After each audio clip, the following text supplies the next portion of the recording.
Hey, good afternoon, everyone. Thank you for joining us today for this webinar on VirusWashing, where we will discuss and examine how to position your brand and organization in times of crisis. This session is brought to you by Chemistry Team in partnership with SoNow and UltraSuperNew, and is supported by Design Singapore Council, the National Agency for Design in Singapore, and the Design Center. So this webinar on VirusWashing is part of National Design Center's lineup in June with a thematic focus on building stronger brand. Chemistry Team is honored to be invited to contribute to this discourse on how brands can thrive and emerge stronger in the competitive world today.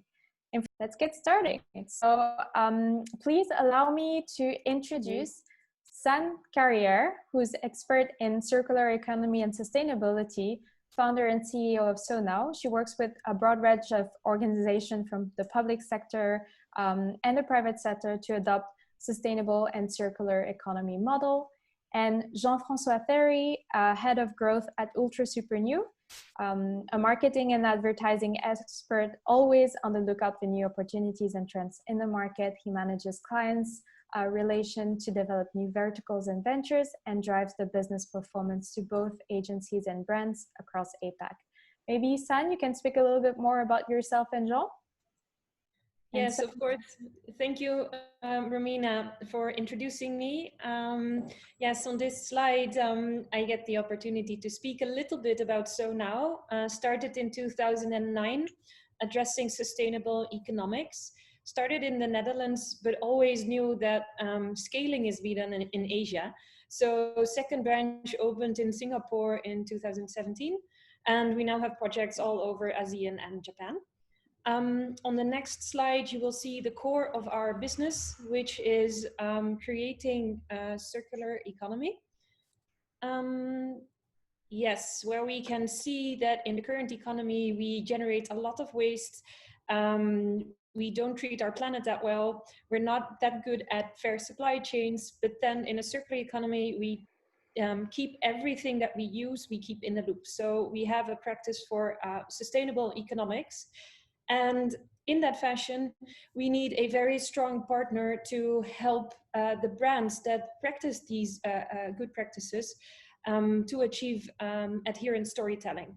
And therefore, we work together with UltraSuperNew. So on the next slide, I would introduce Jean to introduce the company and himself. Thanks, Sann. Hi, everyone. Yeah, so as previously mentioned, I'm the head of growth for UltraSuperNew. We are a creative agency originally founded in Japan in 2007. And we now have 3 offices that cover the APAC region, with Singapore opening up about 4 years ago and Taiwan at the beginning of this year. So as a creative agency, if I can just share a little bit about what our specialty lies, we have built a name for ourselves in helping brands, both old traditional companies and new economy companies, reach out to the Gen Z and millennial audience. So we help them with their brand repositioning. We help them build their communication toolkits. We help them build their marketing activities on social, digital activation to make sure that their message is getting across the right way to that particular audience. Yeah, so that's just a short introduction to what we do as an agency. And back to you, Romina. Yeah, so hi everyone. My name is Romina. I'm a business designer at Chemistry. And a bit more about Chemistry. We are a strategic design consultancy, and you can see our shop house on the picture on the left. Unfortunately, we can't go back right now because we're still in economic lockdown. But besides this, we have office in Singapore and an outlet that was recently opened in Amsterdam as well. We apply the design thinking, human-centered approach in problem solving and designing solutions for our users, and also align with business and our organization that we work with. So that's for Chemistry. Back to our main topic. We are talking today about VirusWashing, but what is really VirusWashing? Sann, maybe you can tell us a little bit more about this. Yeah, what we see is that on the next slide, we've put together a definition to make it easier that we have common ground of what we are actually addressing. So we see under current circumstances that as a result of COVID-19, Besides a lot of brands and organizations that are doing their utmost best to support their communities by entering in campaigns that will help their community to get through this crisis together. There's also brands that are a bit less transparent about their practices or their ultimate goals. So for this seminar and beyond, we would like to coin virus washing as the exploitation of COVID-19 for the self-enrichment of a brand or organization. And this might seem like a pretty strong claim. We want to stress that it's not up to us to judge or to bash any brands or organizations, but what we want to show is that how communication in the field of a crisis or of sustainability can go either very well and really aligned with what the community needs, but that there is also a lot of bad practice out there. So we hope to give you that lens so that you could use it to also research your own communication in these times. Yeah, so there are definitely a few recent examples that we've seen of virus washing, and one that's that Jean, you want to highlight about, right? Yeah, I mean, like what Sann said, we're not really here to say, or rather, we're not in any position to really tell people that what they're doing is wrong. Of course, these are all just purely opinions of what we think and ended up doing more harm than good. And I think over the past couple of weeks, with everything that's been happening around the world, first COVID, and then after that with the Black Lives Matter movement, we've seen a large spike in demand for brands and people and influencers and companies to take a stand. And my gut feeling, is that this situation has sort of created a damn if I do, damn if I don't scenario where, people are just looking at brands to say something, and that has really created a trigger in the sense where people are not really thinking twice before putting brand messaging out. So this is an example which I happened to come across a couple of weeks ago in Brazil with McDonald's using this opportunity to increase their share of voice by standing in solidarity. And they did this by separating their signature arches, and this actually kind of backfired with a lot of their consumers on Twitter questioning them what was the real intent behind this exercise. A lot of things were pointed out, like maybe it was a much better approach would have been to give their workers paid leave to minimize human contact instead of launching this massive brand exercise. Another example is a personal favorite of mine. I mean, as an organization, we need PETA because they are championing something that's really important. But again, using this as an opportunity to further its own agenda actually backfired on them.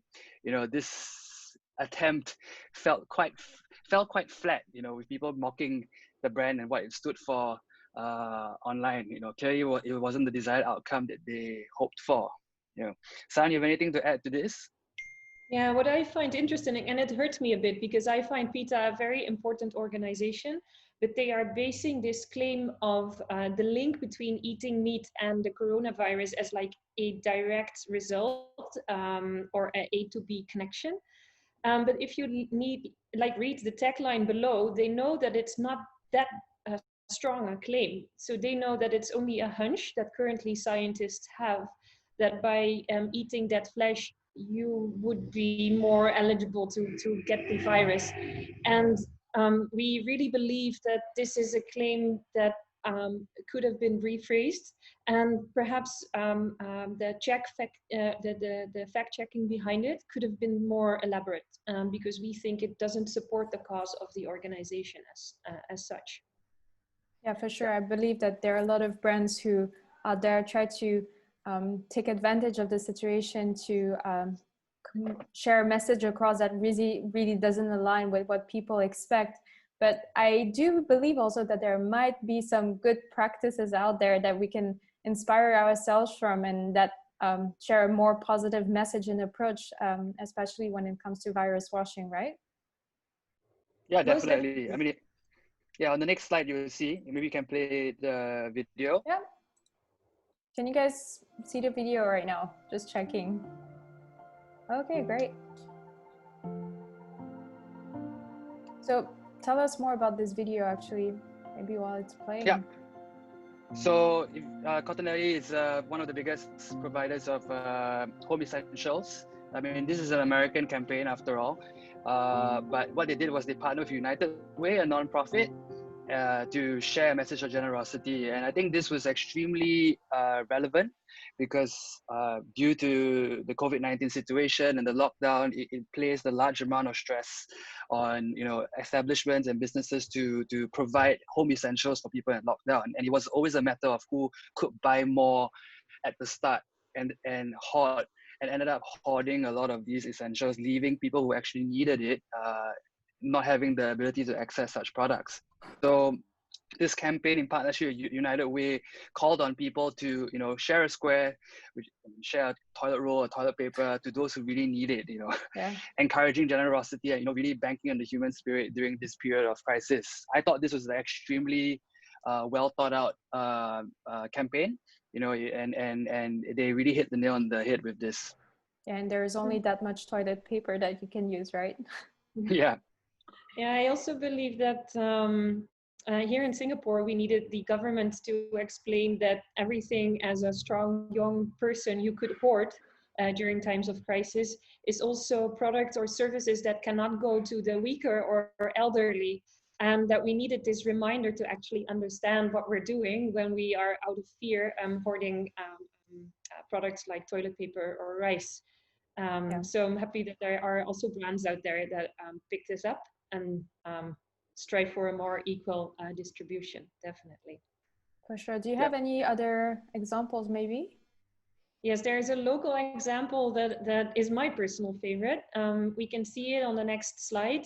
I think everybody knows these containers of soy sauce that we get for takeaway sushi or Japanese cuisine.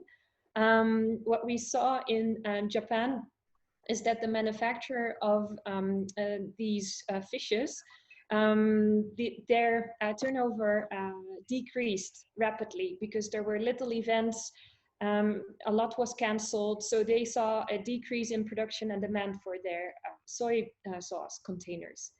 On the other side, there was an increasing demand for hand sanitizer, and we couldn't scale up fast enough to provide the hand sanitizer to people in Asia.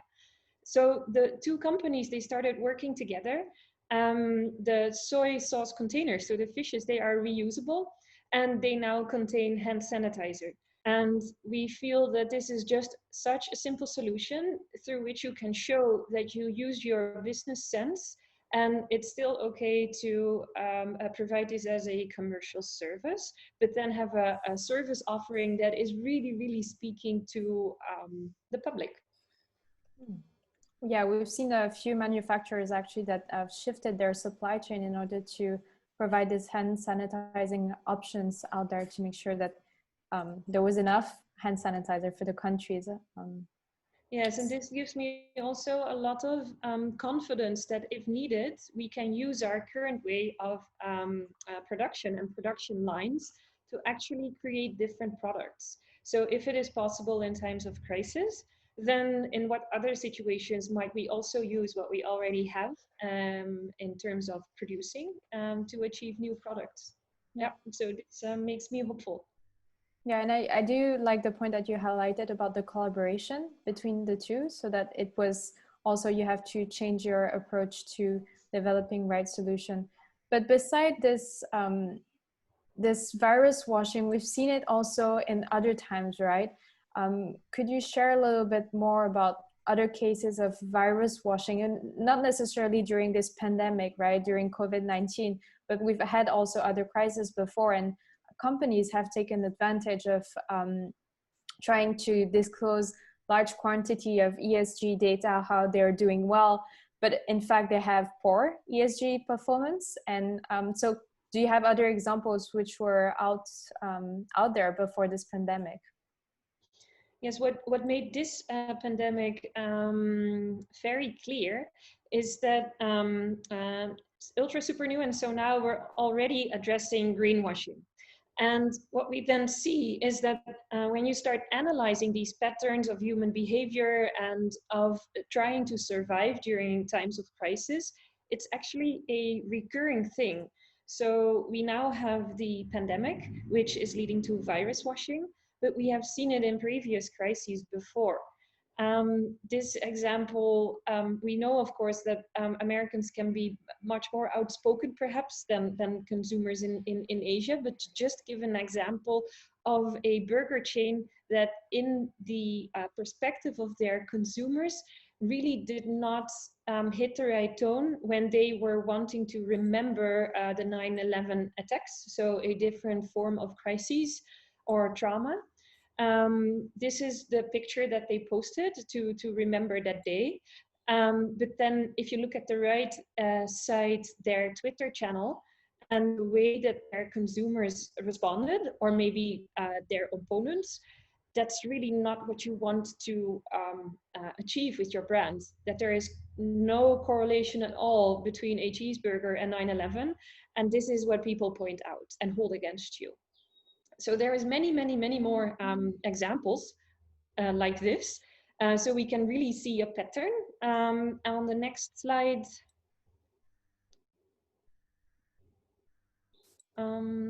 let's see. We bundled this, so we started strategizing and we bundled this. I think we can go back one slide. By then addressing what is this pattern that we see. So you could call it crisis washing. And we've defined it as seen on the screen, as a less transparent and honest approach to using a crisis for your own benefit as a brand or organization. Yeah. And yeah, Jean, what would you like to add? No, finish up first. All right. One of the emerging crises that we have earmarked, or that we will be faced with as a global community in years to come, will be climate change. And we've seen instances of using sustainability, green communications, marketing campaigns that are focused on sustainable products or services that are using this perhaps existential threat in order to position themselves in a certain way. So moving from crisis washing through virus washing, we would like to open up the floor for greenwashing, which we can see on the next slide, as a crisis or a situation with which we will be faced more and more in years to come. And we would like to inform the audience and to make them savvy in helping them understand what it actually means, this greenwashing attempts. So being more green or sustainable through your advertising or marketing than you actually are. Putting your money to practice to become environmentally more conscious or having positive impact. Yeah. So it's a bit about boasting what you're actually not really doing in the sustainable space, right? Yes, definitely. And we do understand that this is a very fine line between being commercial and being intrinsically motivated to do well. So instead of presenting how you would go wrong as a brand, we would more like to focus on how to do it right. Yeah. Right. So it's especially relevant during those times of crisis when people are mostly connected digitally, as we are right now, right? But you have access to a lot of content and information. And as a brand, you have a role to make sure that you communicate transparently and well with your consumers, because they also have access to more information. So they are informed consumers. They wouldn't just buy in whatever you're posting, but some still do, of course. And that is why there is still, I believe, some sort of green or crisis washing, right? Yeah, I think this is a question that Jean has all the stats on, how savvy these consumers are becoming increasingly. Yeah, I mean, we don't have the stats in this presentation, but as what you said, I think with social media being like democratized quite a bit, access, you can't really, control the flow of information. The Gen Z and millennial audience, which we call Generation Green, have access to way more than any of the previous consumer groups in the past. So their ability to call brands out for saying what they don't mean or pretending to be something they're not, we're seeing a sharp spike in that. And I think Sann's already covered most of the topics. Okay. So maybe you would like to share with us an example. I think there are a few out there that use bioplastic, sustainable, circular message and whatsoever. But can you share a little bit more about an example maybe? Yes, definitely. We see all these words being used in marketing and potentially even in certification. That material would be biodegradable or recyclable, sustainable. And this would give the consumer a sense of ease that it's okay to use a certain material, even if it's single use, because it's biodegradable anyway.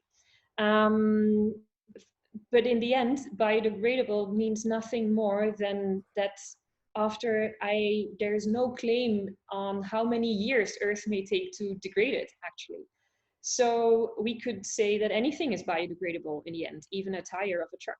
But we know that, for instance, a plastic bottle will take over 400 years to compost in nature. So to give an example of how that works and how that could have an unwanted effect on your brand, we could see on the next slide,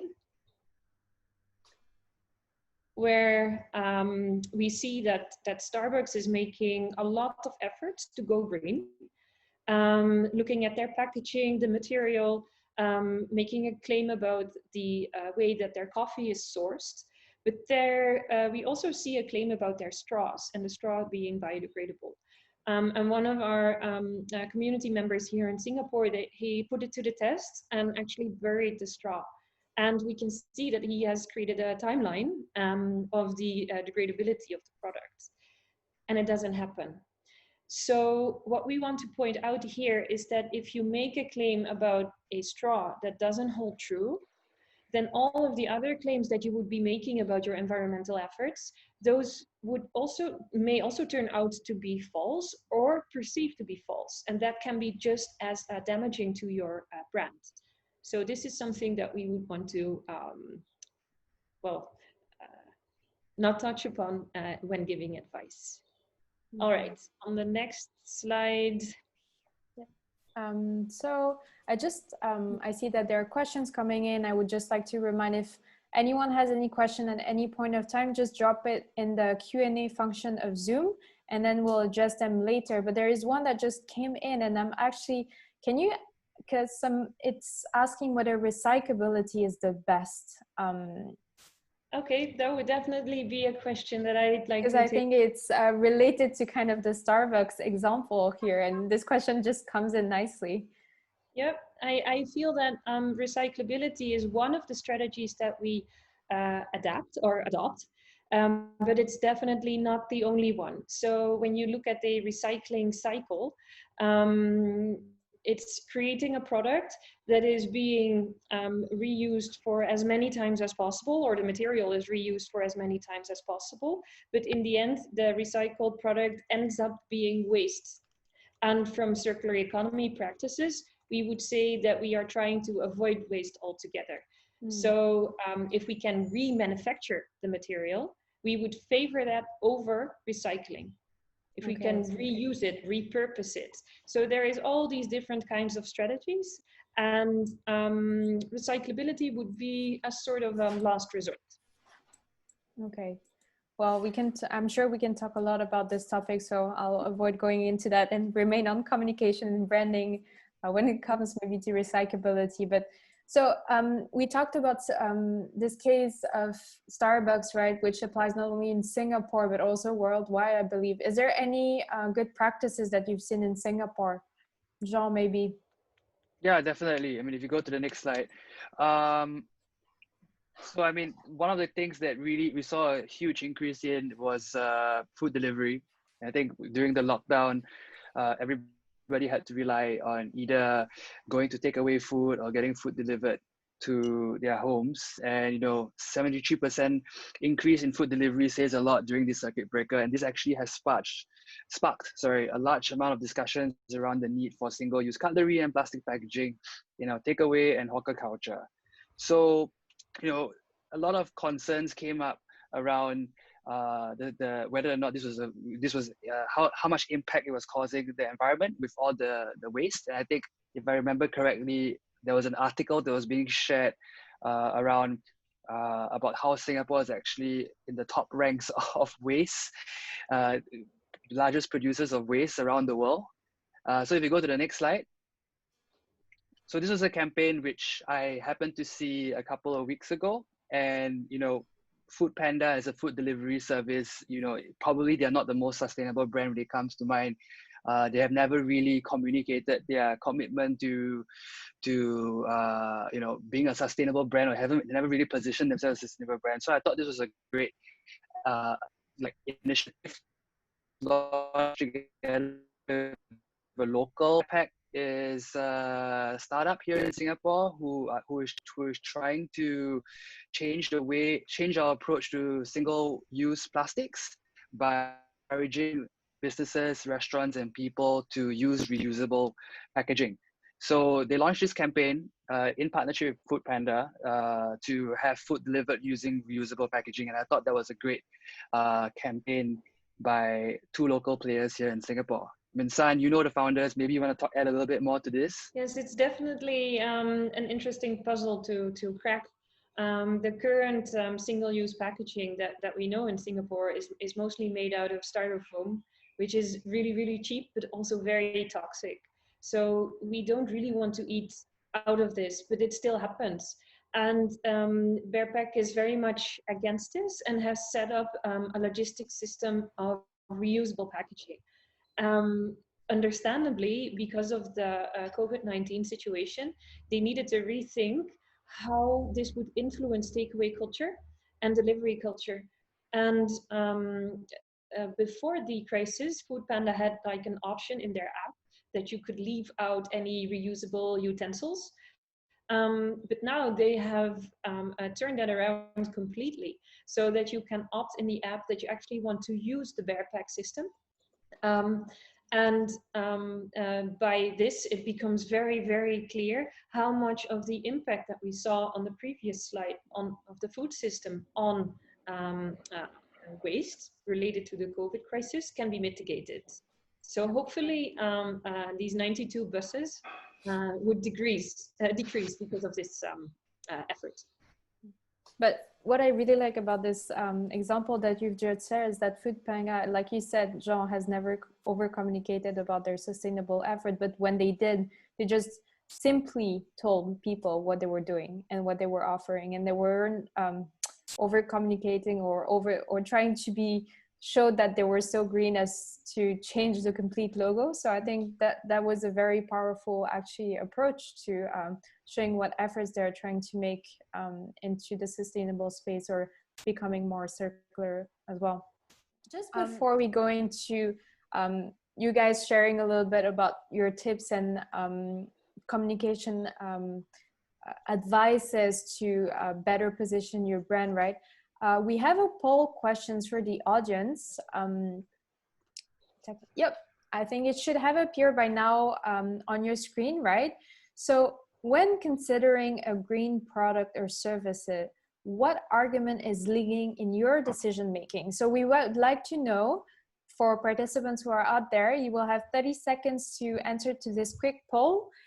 Before, we just want to understand what you guys decide, like what are the factors that actually you base your decision on.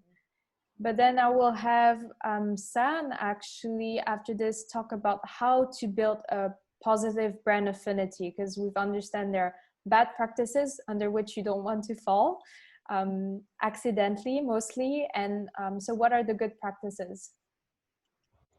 Yeah, if you could go to the next slide. What we see, and Jean already touched upon it, that today and tomorrow's consumers, so that would mean like the generation that Romina, Jean, and I are part of, but also the upcoming generations, we don't choose or buy products or services anymore just because it is a prestige brand, but actually because it is clear how a product is made, by whom, the environmental impact that a product might have is important to us. So what we see is that besides that we are completely fine with commercial activities, we agree everybody needs to make money to survive in this world.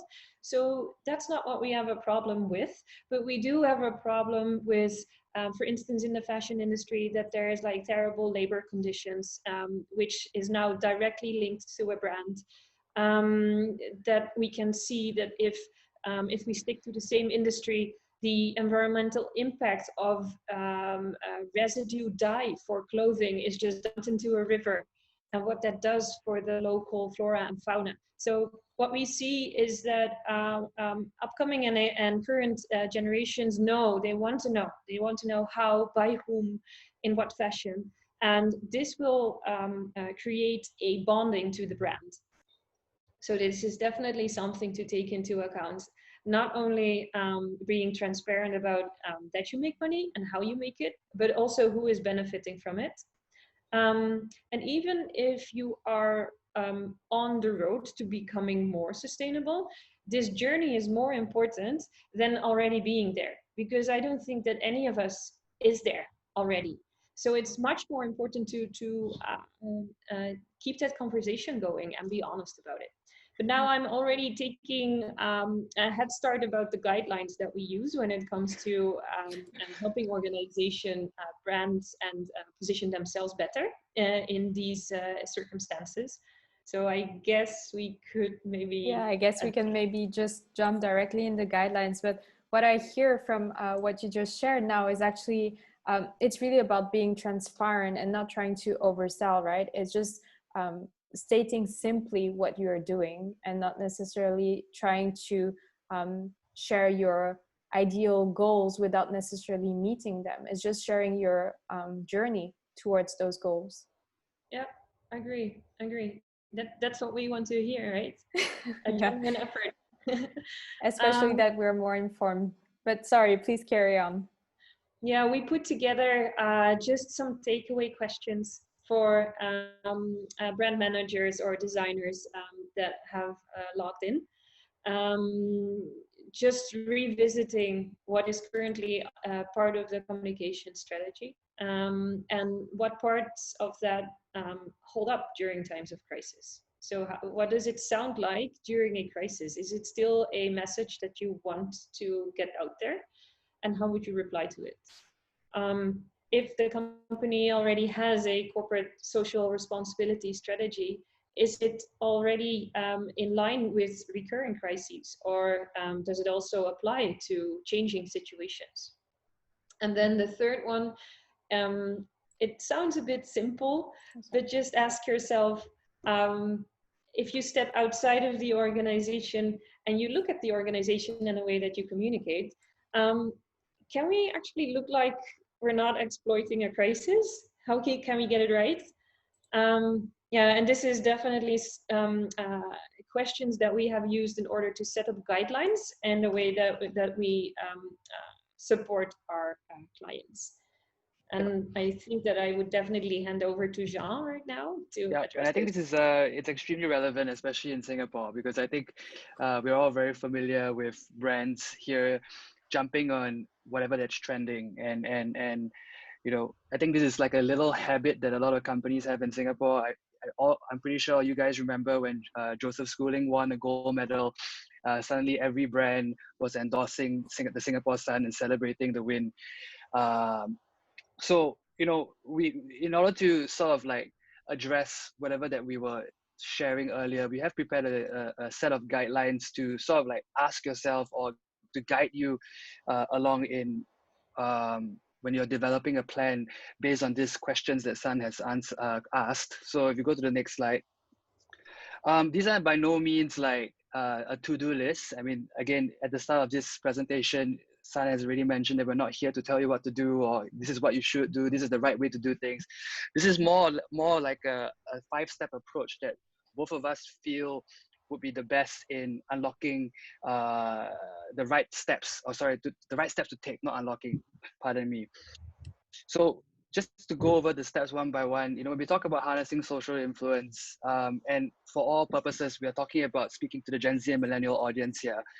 They're non-conformists by nature. They have a strong desire to rally behind a cause they believe in this case, sustainability. So as what Sann mentioned, it's very important for a brand to be brave and open and honest with your communications. If you're taking a first step into becoming more sustainability, communicate it. Make the intent more evident in your branding and communications, because this leads to shaping good habits. And we believe very strongly that brands have a role to play. And it's not just in providing their customers with a good product or a good experience. I think it's important that as a brand, you need to help your customers make a commitment. So for example, I'll use a music festival. We've seen a lot of brands create a simple exercise in encouraging people to buy a reusable cup. And by doing so, if you have a reusable cup, they reward you with free refills. And this is a good way to design features that eliminate negative habits. Instead of constantly throwing away your cups, you get to substitute it with a positive behavior that can, eventually affect incremental change. So once you started to do that, we encourage brands to build on the momentum that was created, because good habits leads to positive spillover. And once you have started doing that, own it. Start your PR, be consistent in your messaging, avoid using guilt as a communication tool. Instead, build on the positivity you started to create. Start small, think big. As I mentioned, the example of Food Panda, I thought this was a very good effort by them by starting in something small that they can change. Information about sustainable behaviors and their outcomes can normally be very persuasive. I think everybody nowadays is very aware of the global effects, but how this information is framed to your consumers are pretty critical, because Generation Green wants to make a change. But again, as a brand, you need to give them something to act on. So instead of lofty goals too far removed from the consumer, I think it's very important to focus on what you can do at a grassroots levels to incite action, just like what Food Panda did. Last but not least, ultimately, making sustainability resonate through your communications is the ambition that every brand should strive to do, because in that way, it will eventually build equity with Generation Green. It will help you increase market share and power a movement towards a culture of sustainable living.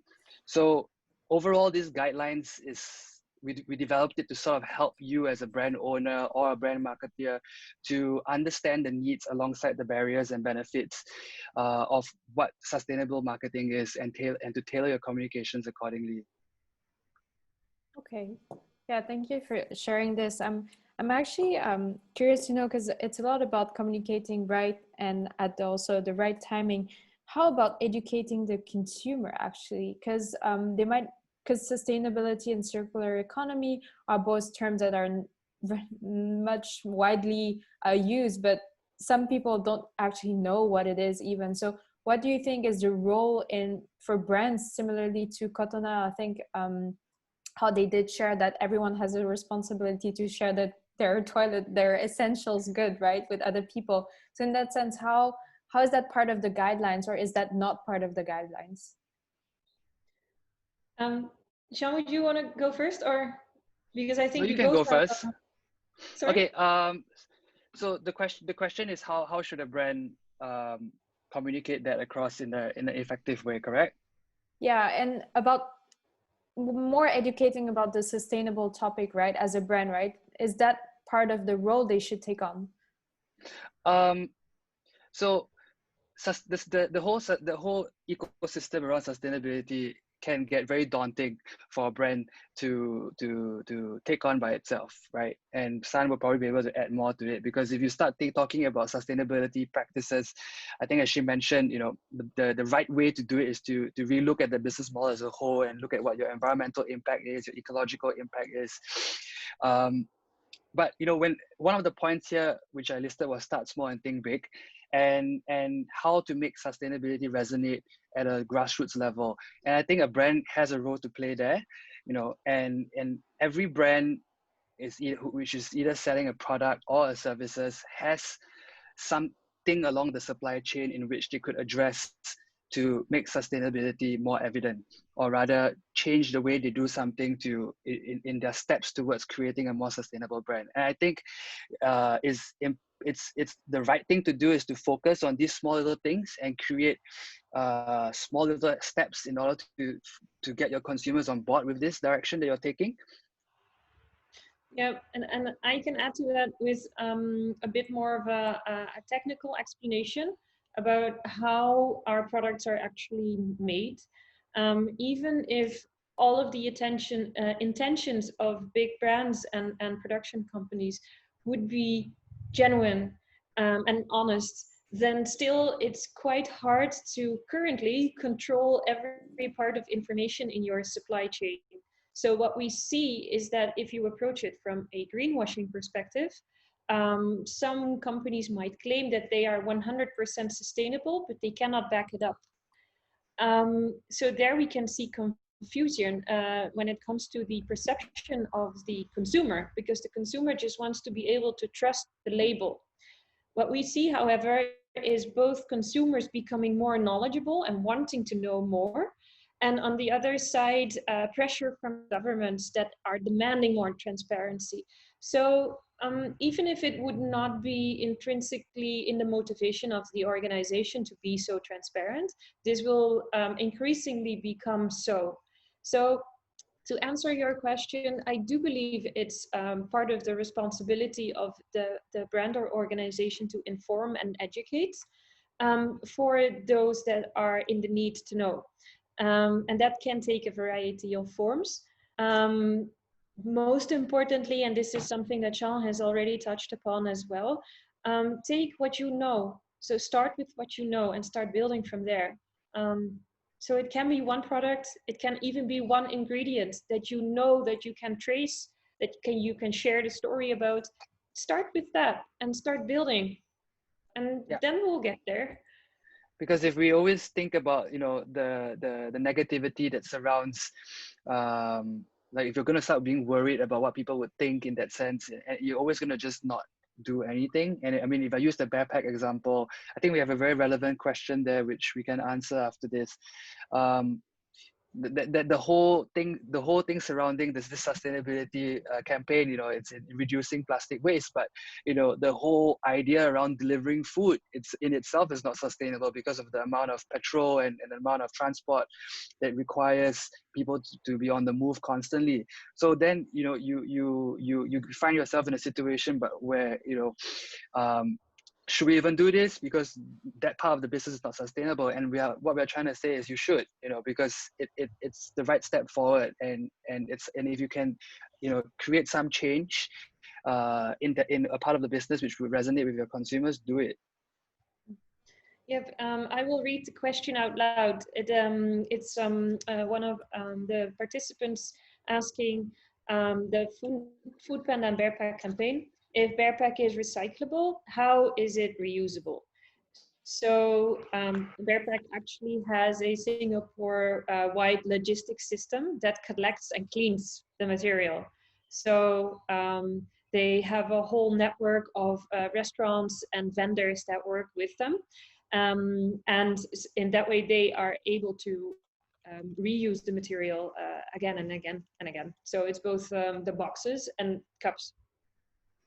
I hope this answers the question. Yeah, please feel free to drop any question, because we will have a few minutes to spend on Q&A later. Otherwise, it's me who will be. I have tons of questions always coming in when we talk about this topic because it's super interesting. But before this, I'll be going back to this final slide before leaving the floor to Design Singapore. So thank you so much, Jean and Sann, for sharing a little bit about your knowledge on do's and don'ts and giving some super interesting, actually, case study, both worldwide and in Singapore. Maybe I would like to know how the two companies you work together in developing this positive message. Sure. I'll tell you my challenge. So most of the innovations that SoNow works with come from very technical people that have the future in their hands but don't know how to communicate about it. So we need a way to find the way to market for these innovations and these new ways of thinking. So that's one side of the spectrum. And then on the other side, we are confronted by very powerful market parties that want to use this trend in order to present themselves as being more sustainable or keeping their position in the market, while perhaps it's time to change. So we were actually looking for a partner that could help us getting away at very serious about technical innovations, climate change, which can feel as a big threat, and the power of big companies, and to turn that around into something that is very appealing and fun and aspiring. So that's where we find UltraSuperNew. Great. Well, thank you again, Sann and Jean, for bringing us through this very insightful presentation. And again, we'll have time for questions later on. But before continuing on the question part, I would like to invite Michelle from Design Singapore Council to share a bit more about a work that they do at the council. So Michelle, please. Hi everyone, this is Michelle from Design Singapore Council. Thanks Romina, Sean and John for the sharing. Definitely great advice there, especially in times like these. So just a quick shout out about the Design Singapore Council. We've been around since 2003 and we're the national agency in Singapore championing the growth of the design sector. Our ultimate vision is to help Singapore become an innovation-driven economy and a livable city by design by 2025. So you'll be asking, what has design got to do with branding at all? Well, design is all about the ability to empathize with user needs. It's about developing a deep understanding of customers' challenges, especially with times like that when there's changing consumer attitudes as well as behaviors. Having that understanding would allow you to be like what the speakers have shared earlier, be able to build positive brand affinity with your customers. So your brand represents who you are, what you believe in, and how you would want to be perceived by your audience. And getting that balance is key, especially in times like these. So here at the Design Singapore Council, we've also rolled out several initiatives which would be useful for both businesses as well as designers. Some of these initiatives provide support for businesses looking to reposition themselves, their products, as well as their services. We also have support for exploratory studies into identities as well as culture. So do visit our newly revamped website, designsingapore.org, to know more details. So for those of you who are not aware, the council is also in charge of the programming at the National Design Centre. So if you guys don't know, National Design Centre is at Middle Road, so near Bugis area. We believe in putting out timely and highly curated topics of interest and initiatives that will give our stakeholders, as well as businesses, a first-hand glimpse into what's shaping the world, as well as what's shaking up the world. So you see on your screen right now, there's many design activities and events that we've been planning out. Under normal circumstances, these programs such as exhibitions, workshops, and talk would have taken place at the National Design Centre in a physical sense. So we definitely look forward to welcoming you back at the NDC as soon as we can. Meanwhile, we've been working with great partners like Chemistry, Sonar, UltraSuperNew to bring you webinars like this, as well as regular content through our digital channels. So like Romina mentioned at the start, today's session is part of the National Design Centre's program lineup in June with a thematic focus on building strong brands. So this series of content that we're putting out will help inform brands as well as SMEs on how they can refine their branding strategies. To find out more about other programs in the lineup, you can scan the QR code that you're seeing on your screens right now to see in details what are the other programs that are coming up. You can even catch some of these earlier sessions that you've missed. So you can subscribe also to our newsletters to stay updated with all these exciting events coming up. So that's all from my side. I'll hand it back over to Romina. Thank you so much, Michelle. And I was just going to say, like, we look also forward to attending physically the events rather than digitally, although this format has been quite smooth. so far, or I hope it has been smooth for us than for you guys who are attending this webinar. But we really look forward to going back to the center to attend some of the great events that you usually organize. Yeah, so now it's time for a Q&A section. So I see that, Sann, you've actually started answering to some of them, but I would like, maybe you can share about it. I think that Bear Pack is actually a very good or an interesting case study for people out there, because they're asking how they collect actually the pack, or rather how they return this this Tupperware. Have you guys actually used the Bear Pack?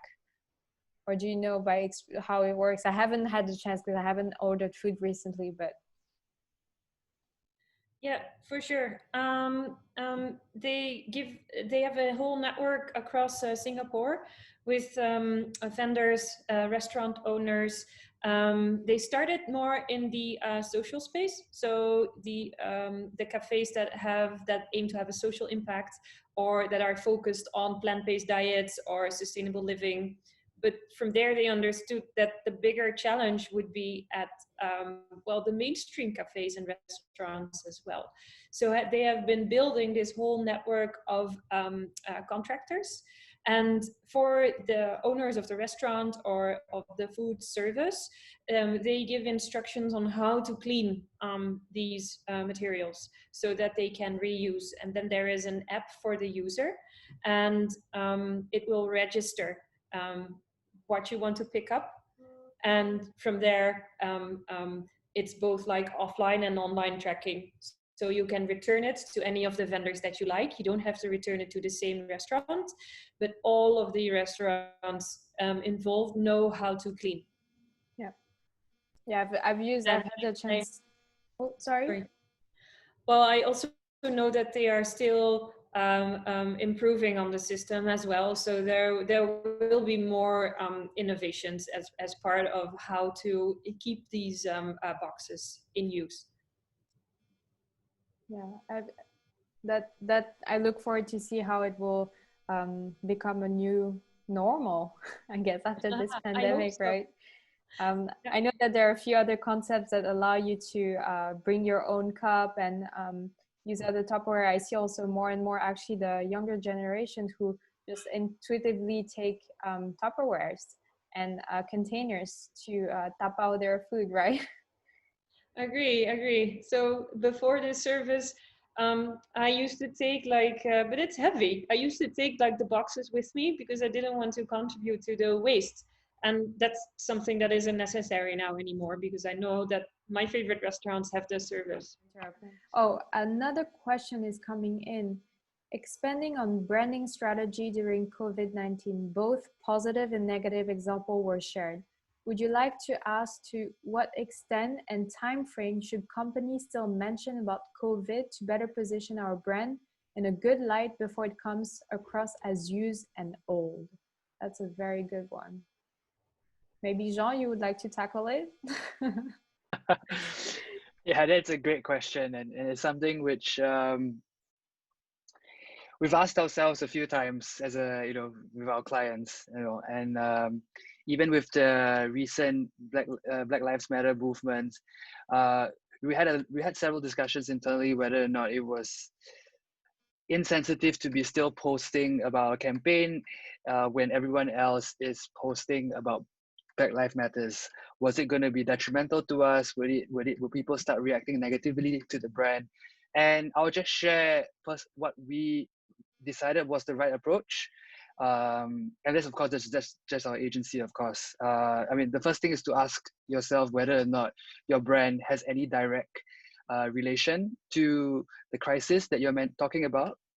Whether or not you in that sense have the right to share something. And I'm not saying that you can't post messages of solidarity, or you're not saying that you can't post messages of encouragement. You can, but you need to ask yourself the intent behind this messaging. What's the objective that you're trying to achieve in putting out communications out there? Because you can be sure that people on the other end is going to be asking the same questions of your brand. Is this guy doing it just to get more awareness, or is he actually doing something about it? So in your question, another example which is not in the deck was Razer.